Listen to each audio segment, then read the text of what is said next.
ए बाई, भाजी कितीला दिली? घ्या की दादा, 20 रुपयाला पेंडी. काय 20 रुपये? 10 रुपयाला दे. अहो नाही हो दादा, अहो 10 रुपयाला आम्हाला कसं परवडन? अगं 10 रुपयाला बाजारात कोण विचारत नाही, आणि तू 20 रुपयाला सांगायलास. देणार असतील तर 10 रुपयाला दे, तर राहू दे तुझी भाजी.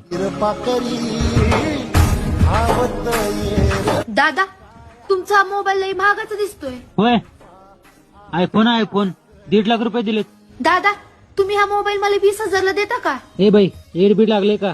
1.5 लाख रुपये देऊन मोबाईल घेतला. अहो असू दे, द्या, काय होत नाही. हो बाई, हा फोन माझा आहे आणि मी याचा मालक आहे. याची किंमत ठरवण्याचा अधिकार फक्त माझा आहे. अहो मग तेच तर ना दादा. हे शेत दिसतंय का? हे शेत ना माझं आहे, आणि याच शेतात पिकवलेली ही माझी भाजी आहे, आणि याचा दर ठरवण्याचा अधिकार माझा आहे. कारण मी एक शेतकरी आहे, आणि या भाजीची मालकी नाही, मालकी.